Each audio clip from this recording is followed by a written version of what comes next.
जय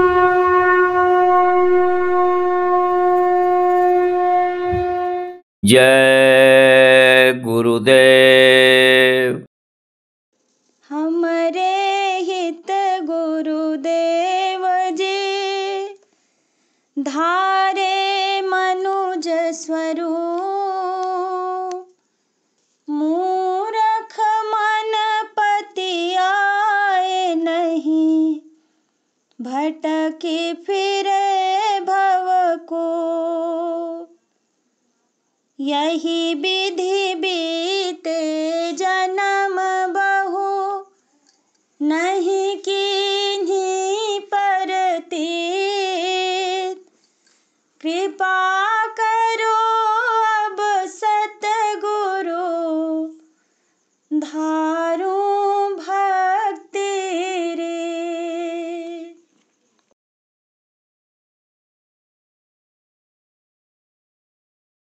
तुम्हें हम याद करते हैं, हमें तुम जानो ना जानो।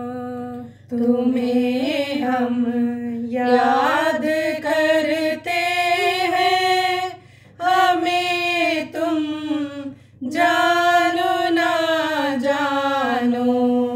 हमारा प्यार तुमसे है, इसे तुम मानो ना मानो। हमारा प्यार तुमसे है, इसे तुम मानो ना मानो। तुम्हारे द्वार पर बैठा हुआ सजदा किया करता, तुम्हारे द्वार पर बैठा हुआ सजदा किया करता। दया सागर दयालु हो, दया तुम आनो ना आनो। दया सागर दयालु हो, दया तुम आनो ना आनो। तुम्हारा नाम दाता है, भिखारी मैं तेरे दर का। तुम्हारा नाम दाता है, भिखारी मैं तेरे दर का।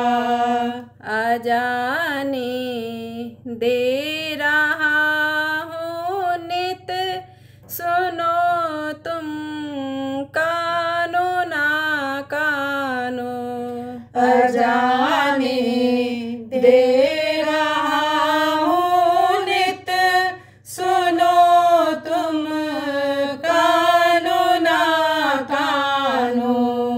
बोले ना सख्त महनाई, सुना है आपका कली में। बोलना सख्त महनाई, सुना है आपका कली में। देखना प्रण न टूट जाए, रहे मम प्राणो ना प्राणो। देखना प्रण न टूट जाए, रहे मम प्राणो ना प्राणो। तुम बोलो या नहीं प्यारे, बुलाना प्रण हमारा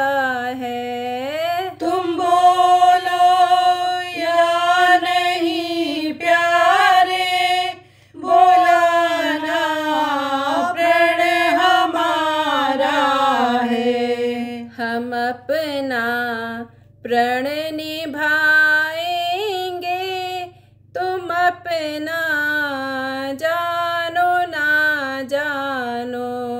हम अपना प्रण निभाएंगे, तुम अपना जानो ना जानो। गुरु की ओढ़ कर चादर जो देखा सामने सतगुरु। गुरु की ओढ़ कर चादर जो देखा सामने सतगुरु। बहुत दिनों पर मिले प्यारे, अब पहचानो न पहचानो। बहुत दिनों पर मिले प्यारे, अब पहचानो न पहचानो। तुम्हें हम याद करते हैं, हमें तुम जानो ना जानो। तुम्हें हम याद करते हैं, हमें तुम जानो ना जानो। हमारा प्यार तुमसे है, इसे तुम मानो ना मानो। जय गुरुदेव, जय गुरुदेव।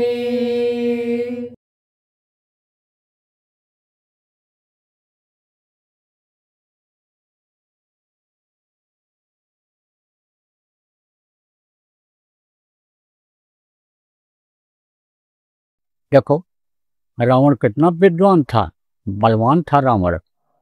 रावण के सामने बड़े बड़े देवता नहीं टिकते थे, डरते थे, इतना बलवान था। इतना उसके पास धन था कि पूरी उसकी लंका सोने की थी।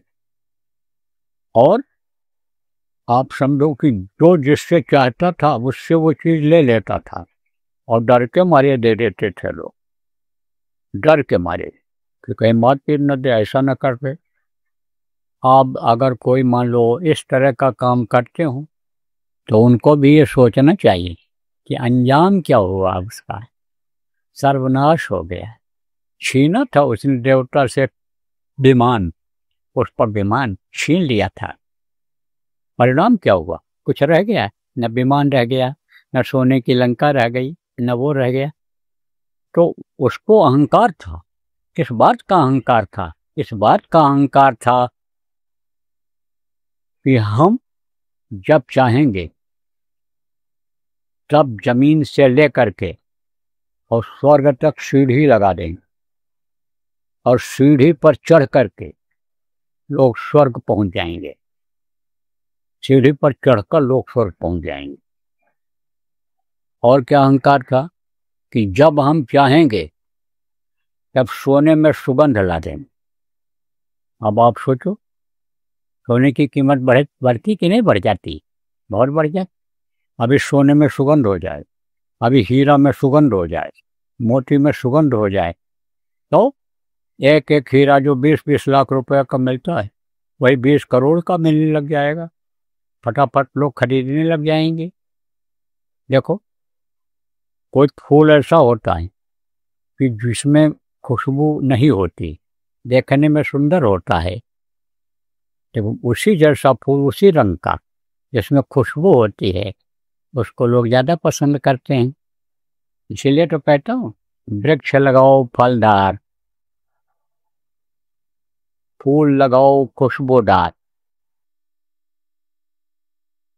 और अगर गाय रखो तो दूध देने वाले, तो उसका कुछ फायदा तो मिले आपको। सेवा करो, गौ सेवा का फायदा तो मिलेगा, लेकिन गौ सेवा भी तभी हो पाएगी जब दूध से बूत आएगा, ताकत आएगी। जब दूध पियोगे ताकत आएगी, कभी सेवा भी हो पाएगी। तो प्रेमियों, वादा जो करता है वो बहुत पीछे हट जाता है। इसलिए जो काम करना है तुरंत करना चाहिए। आप ये देखो, बड़े बड़े अधिकारी होते हैं, वो उनके टेबल के ऊपर कोई भी फाइल रह नहीं जाती है पेंडिंग, चाहे रात को 11 बज जाए, लेकिन सब निपटा के ऑर्डर करके और जो जैसा होता है फिर वो उठते हैं कि सुबह पता नहीं क्या ऑर्डर आ जाए, पता नहीं कैसी स्थिति हो जाए, और सुबह हम न ड्यूटी लगाए रहें, वहाँ फोर्स न पहुँची रहे तो क्या बलबा हो जाए, क्या कैसा हो जाए। जब रिपोर्ट आ गई है CID की कि बलबा होने वाला है, यहाँ तनी तना चल रहा है, तो जिम्मेदारी किसकी है? जिम्मेदारी उसी की आ गई, जो मालिक है जिले का उसकी आ गई, कलेक्टर की आ गई। तो इसी तरह से जो जिम्मेदार लोग हो, आप अपनी जिम्मेदारियों से मुक्त हो जाओ, फटाफट निपटाओ, और एक बार योजना बना दोगे जब आप, तब निगरानी भी कर पाओगे। और नहीं तो योजना ही नहीं बन पाएगी, लागू नहीं हो पाएगी, तो निगरानी क्या कर पाओगे, क्या आगे का बता पाओगे। इसलिए आलस्य को भैया यहीं छोड़ जाओ, यहीं यहाँ से झोले में रखकर मत लेकर के जाओ, कपड़े के अंदर जेब में रखकर आलस्य को मत यानी समझो कि लेकर के जाओ, आलस्य छोड़ो। और ऐसे साधना करने वाले भी तारीख देते रहते हैं और कहते बस ये सेट हो जाए, वो सेट हो जाए, वो सेट हो जाए। क्या सेट होने वाला है? यहाँ तो भैया कोई चीज़ सेट होने वाली है ही नहीं, और जितना ही सुलझाओगे उतने ही उलझते चले जाओगे, जितनी ही आवश्यकता बढ़ाओगे उतने ही उसमें फंसते चले जाओगे। कहते हैं जिसको कछु न चाहिए सोई शहंशाह, शहंशाह माने होता बादशाह, जिसको कुछ नहीं चाहिए वही बादशाह होता है, शहंशाह होता है। चाह गई चिंता गई, मनवा बेपरवाह है, जिसकी चाह खत्म हो गई उसकी चिंता खत्म हो गई। और जिसको कछु न चाहिए सोई शहंशाह। उठन ने एक महात्मा जी जा रहे थे तो देखा उन्होंने कि राजा का महल दिखाई पड़ रहा है, तो वहाँ आबादी होगी, चल करके वहीं रुक जाएंगे, किसी के यहाँ रुक जाएंगे, रोटी पानी भी कुछ मिल जाएगा। लेकिन वो देखने में तो नज़दीक था, दूरी ज़्यादा थी, पैदल जा रहे थे। जब तक वहाँ पहुँचे तब तक किले का गेट बंद हो गया। जब किले का गेट बंद हो गया, बेचारे क्या करें। लेकिन उसी गेट के पास में एक भरबूज का भार था। भरबूज किसको कहते हैं? ये जो चना चावल और ये भूनते हैं, उधर बहुत खाते हैं, आपके बंगाल बिहार अब भी खाते हैं। पेट भी साफ करता है, ताकत भी देता है, नाश्ते में ज़्यादातर वही लोग लेते हैं। ये ओहा पोहा जो होता है ना, ये बनाते हो आप उसको अपने ढंग से, उसको भून कर भी खाते हैं। तो भूनने वाला था, चला गया था वो भी। लोग वहाँ बनवाते थे, आते थे शहर के लोग, मोहल्लों के आ जाते थे इधर। वो चला गया था। महात्मा जी ने देखा भाई ठंडी का महीना है, तो यहीं पर चलो, इसमें यानी संदो राख होगी, उससे काम चल जाएगा हमारे। ये रोए जो होते हैं जहाँ से निकलते हैं, वो चीज़ अगर ढक जाए और ये यहाँ पर ये ढक जाए है, तब ठंडी असर नहीं करती है लेकिन कम करती है। इसीलिए तो देखो महात्मा लोग पहले जब तपस्या करते थे, धूनी के पास बैठे रहते थे, वही राख पूरे बदन में ऐसे लगा लेते थे, कुछ नहीं, रात रात बैठे ध्यान लगाते रहते, तपस्या करते रहते थे। तो वो क्या किए, अब भूख तो लगेगी, कोई चाहे महात्मा हो और चाहे अग्रहस्थ हो, चाहे मेहनती हो, चाहे बैठ के खाने वाले हो, वो तो क्षुधा मानती है, पेट नहीं मानता है। यही अगर न होता, नब्या और जिब्या का ये जो स्वाद है, यही अगर न होता तो आदमी को कोई जीत पाता, आदमी को कोई हरा पाता? ये कोई नहीं हरा पाते, लेकिन उसी से आदमी हारा हुआ है।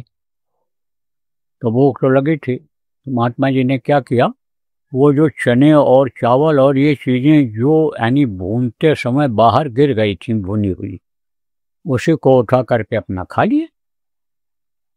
और वहीं कुआं था, बाल्टी रखी थी, पानी निकाला और पिया। और पी करके उसी बाढ़ के अंदर लेट गए। सुराख बड़ा था, पहाड़ था, जैसे भट्टी होती है ये बिस्किट बनाने वाली है, हाथ से जो बनाते हैं बिस्किट, उसमें लेट गए। अब उसमें लेटे रहे, अपना ध्यान भजन करते रहे। जब सुबह हुआ तो राजा उधर आता था, रोज आता था टहलने के लिए, रोज आता था। तो उधर आया टहलने के लिए। तो रात में क्या हुआ था, आंधी आई थी और पानी भी हल्का फुल्का गिरा था। तो जब गरीब आदमी, यानी जो जिसके पास पंखा एसी नहीं होता है, रात में निकल कर के बाहर सोता है, और जब आंधी पानी आ जाता है तो नींद हराम हो जाती है। नींद खत्म करके उसको ब्रेक करके अंदर जाना पड़ता है, कमरे के अंदर, तो दिक्कत होती है। तो राजा ने अपने साथ के लोगों से पूछा, भाई कल आंधी पानी आई? आंधी पानी आई? कहा आंधी आई। फिर कहा, किसी से कहा उसी में से कि रात कैसी बीती? तो कोई क्या बतावे क्या बीती। तब तक आवाज आई, कुछ तुम्हारे जैसी और कुछ तुम्हारे से अच्छी। तो उन्होंने देखा, कौन बोला? कोई नहीं बोला। आवाज किसकी है? कोई नहीं बोला। अरे बोले, बताओ भाई। राजा होशियार होते ही थे, राजा होशियार था। कहा, अभी जब ये बोलेंगे, सबसे पूछेंगे तो हम आवाज पहचान जाएंगे। सबसे पूछा, बताओ रात कैसी बीती? अब फिर आवाज आई, कुछ तुम्हारे जैसी कुछ तुमसे अच्छी। तो कहा राजा ने, आवाज कहाँ से आ रही है? बोले, भाई देखो कहीं दुश्मन के जासूस तो नहीं यहाँ हैं, और उनको टेस्ट किया जाए अगर कोई है बोल रहा है। और तुरंत राजा लौट पड़ा, कहा खतरा ना हो जाए कहीं, और कहा हमारे दरबार में पेश किया जाए। सिपाहियों को छोड़ दिया कुछ लोगों। अब सिपाही लोग तलाश करने लगे, तलाश के देखा बाहर के अंदर, बरबूज के बाहर के अंदर महात्मा जी आराम से लेटे हुए हैं। भले रे देखा तो साधु वेश में थे। कहा महाराज आप इसमें कैसे आए? तो कहा निकलो चलो, आप आवाज लगाए थे, बोले थे तुम्हारे जैसा और कुछ तुमसे अच्छा। कहा हाँ बोले थे। बोले चलो राजा के पास चलो। बोले हमने क्या अपराध किया कि राजा के सामने पेश होना पड़ेगा? बोले वो तो वही बताएंगे, लेकिन हमारे लिए हुक्म है तो हमको तो हुक्म का पालन करना है। तो ले गए। तो महात्मा थे, राजा ने सम्मान से बैठाया और कहा कि आपने जवाब दिया मेरे सवाल का? कहा हाँ दिया। तब कहा कि किस तरह से हमको समझाओ। मैं तो राजा हूँ और तुम साधु हो। मैं तो बढ़िया बढ़िया खाया और बिस्तर पर सोया, बढ़िया से हमने आराम किया। और तुम क्या खाए? आप क्या खाए महात्मा जी? बोले हम तो वही चना चबेना जो पड़ा था वही खा लिया, पानी पी लिया, पानी पी लिया। तो कहा अच्छा, और सोए कहाँ? बोले उसी में सोए, राख में। गर्म रात थी, ठंडी का महीना था, राख में सोए। तब कहा तब हमारे जैसी रात कैसे बीती? तो महात्मा ने कहा कि सोने के बाद आपको पता चला कि क्या सोए हैं, और खाने के थोड़ी देर के बाद आपने जो स्वाद खाने में लिया उस स्वाद का पता चला कि क्या खाए थे? दोबारा स्वाद का पता चला? बोले नहीं पता चला। कहा सुबह जब आप गए शौच के लिए, लैट्रिन के लिए, तब कैसी निकली, खुशबूदार कि बदबूदार? महात्मा कहने में संकोच करते हैं। संकोच नहीं करते।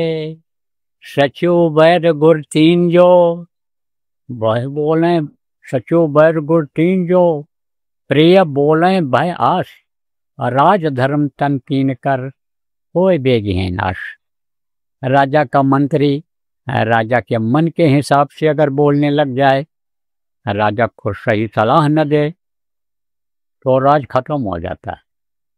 राजा तो भोगी होते ही हैं, तो वो तो भोग में फंसे रहते हैं, कोई निर्णय जल्दी नहीं ले पाते हैं। लेकिन मंत्री अगर होशियार है, उसके डायरेक्शन में राजा चलता है, कामयाब रहता है। तो सचिव वैद, और वैद जो चीज नुकसान करने वाली है और रोग को बढ़ाने वाली है, मन उसी चीज को मांगता है, और उसको अगर कह दिया वैद ने हाँ हाँ ले लिया करो थोड़ा सा, कोई बात नहीं है, तो वही शरीर को नाश करती है।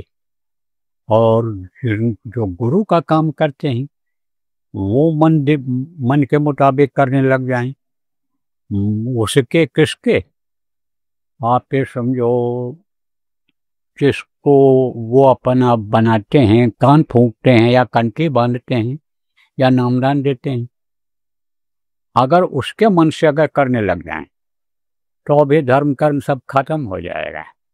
अभी ये ऐलान कर दिया जाए कोई भी आवे, कोई कुछ भी काम करे, मांस खाए, मछली खाए, अंडा खाए, शराब पिए, हत्यार करे, कत्ल करे, कुछ भी, कोई ठगी करे, कोई भी काम करे, और सबको नामदान दे दिया जाएगा। ऐलान हो जाए तो आपको जगह मिलेगी, धक्का मार के निकाल देंगे। एक से एक बॉडी बिल्डर आएंगे, एक से एक गाड़ी घोड़ा वाले आएंगे, उनके पीछे यानी जो ऐसा लहे लेकर के ये सिपाही चलते हैं वो आगे पीछे आएंगे। लेकिन होगा क्या, उसका परिणाम वही होगा कि विनाश काले विपरीत बुद्धि। उसके लिए क्या होगा कि अंधा गुरु बहरा चेला, और दोनों नरक में ठेलम ठेला। तो अब आप इस बात को समझो। तो महात्मा जी ने कहा, राजन आपने खाया और वो भी पच गया, हजम हो गया, उससे आपके अंदर पूरी ताकत आई। अब आप राज का काम करोगे और वही चीज हमारे अंदर आई, हमारा काम जो है वो हम करेंगे। और आपकी रात इस तरह से बीती कि आप सोते रहे बहुत समय तक, बहुत समय तक सोते रहे, और उठे तब आपको राजकाज के काज की चिंता हुई कि कौन सा कार्य हमको आज करना है, करवाना है, क्या है, इसकी फिक्र हुई। और हम समय से जग गए और हम प्रभु के याद में लग गए, भजन भाव भक्ति में लग गए। अब हमारा भी वो समय बीता, हमको हमारे लिए कोई चिंता नहीं, फिक्र नहीं। फिक्र तो हमको इस बात की रही कि हमारे प्रभु न रूठें, हमारे गुरु न रूठें, और जो उन्होंने कहा है गुरु ने, उसके आदेश का हम पालन करें। तो हमारी रात इस तरह से बीती और आपकी रात इस तरह से बीती, तो हमारी अच्छी रही कि आपकी रही। तो चाह गई चिंता गई, मनवा बेपरवाह, और जिसको कछु न चाहिए सोई शहंशाह। लेकिन यह तजना आसान है। और अगर आदमी स्त्री को भी, बच्चे को भी, परिवार को भी उसके प्रारब्ध पर छोड़ दे, उसके परवरिश को गुरु के भरोसे कर दे, तो गुरु के बंदे होंगे वो, तो गुरु संभाल करेंगे। और नहीं तो जिसने पैदा करने के पहले माँ के स्तन में दूध भर दिया है, ऐसी व्यवस्था बनाई है, वो देगा। लेकिन प्रेमियों, जहां फंस जाते हैं हम लोग, मानो शरीर वाले सब फंसते हैं कहीं ना कहीं। कहाँ फंसते हैं? कंचन तजना सहज है, सहज त्रिया का ने, मान बड़ाई ईर्षा दुर्लभ कतना दे। आप समझो, ये जो मान बड़ाई है, सम्मान है, ये इतना आसान नहीं है। तजना इसको आसान नहीं है। अब आप ये समझो, मान बड़ाई कैसे आती है, किसकी मान बड़ाई ज्यादा होती है? जो सम्मान के भूखे होते हैं, उनको सम्मान जिसका रहता है उसकी चाह रहती है कि इनके जैसा सम्मानित हम हो जाएं। पैसे वालों को उसकी भूख रहती है और बस उसी तरफ वो चला जाता है। फिर ये नहीं देखता है कि हम अन्याय कर रहे हैं, अत्याचार कर रहे हैं कि क्या कर रहे हैं, और उसी को पाने की कोशिश करता है और पा भी जाता है। प्रारब्ध अगर है तो पा भी जाता है, तो वो जल्दी नहीं छोड़ता है, बहुत मुश्किल होता है। लेकिन जब आदमी साधक यह समझ लेता है कि यह सब कोई चीज़ साथ नहीं है, मौत को जब सामने रखेंगे और यही मौत को ही देखते रहेंगे कि पता नहीं कब यह आ जाए और हमारी आंख बंद हो जाए, तब कोई मोह रह जाएगा? नहीं रह जाएगा। और जब मोह खत्म हो गया तो बड़े पे राजा राजपाट छोड़ करके और चले गए कि नहीं चले गए योग करने, साधना करनी। तमाम ऐसे उदाहरण देते हैं। राजा पीपा और राजा परीक्षित, राजा पीपा और आपके राजा गोपीचंद और राजा भर्तरी, ये लोग कौन थे? ये तब राजा थे, लेकिन ये वही योगी हो गए, वही महात्मा हो गए जो घेरे रहते थे सैकड़ों आदमियों से। उन्हीं को पब्लिक जो है मधुमक्खी की तरह से लगने लग गई कि ये मधुमक्खियां लग जाएंगी, ये परेशान करेंगी, वही मधुमक्खी की तरह से उनको लगने लग गया। तो प्रेमियों, कहने का मतलब यह है कि अहंकार इस बात का किसी को होना नहीं चाहिए, चाहे धन का हो, चाहे बल ताकत का हो, चाहे मान प्रतिष्ठा इज्जत की जगह हो, उसका अहंकार नहीं होना चाहिए। और नहीं तो यह अहंकार एक ऐसी चीज है कि ये करा कराया सब बया दबाया अहंकार। जो कुछ भी करते हो, चाहे साधना करते हो, और अहंकार अगर आपको आ गया तो वही अहंकार कहीं ना कहीं गिरा देगा, वही ले डूबेगा। उसको तो सुरक्षित रखो। वो चीज़ जो सोच देख लो अंदर में जो मिली है और मिले, उसको समझ लो कि यह भी गुरु के हवाले ही है, कि ये बल्कि इससे गुरु हमारे इस तपस्या से, इस शक्ति से, इस साधना से दूसरे की मदद कर दें, दूसरे का भला कर दें, दूसरे जीवों का कल्याण कर दें। और अगर उस बात का अहंकार रहा तो करा कराया सब गया, अहंकार खत्म हो जाता है। अच्छे अच्छे साधकों को माया परेशान करती है। अच्छे इसमें बैठे हैं आप एक संदोक परेशान जब किया, छलांग लगा गए, उस लोग से दूसरे लोग में चले। आप ये क्रिया न जानते होते, गुरु की दया उन पर न हुई होती तो छलांग लगा पाते? नहीं लगा पाते, छलांग नहीं लगा सकते, जानते नहीं थे। ऐसे साधक बैठे हैं।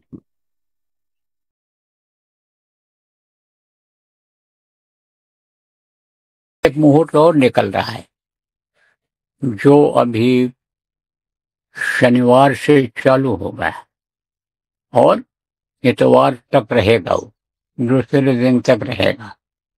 और सबसे बढ़िया मुहूर्त यह है कि 7 तारीख शनिवार पड़ रहा है। 7 तारीख को शनिवार को 11 दिन में 11:11 पर जो साधना में बैठ जाएगा और साधना शिविर चालू करा देगा 24 घंटे का, उसको देखना फिर कितनी दया गुरु महाराज की होती है, देते हैं वो।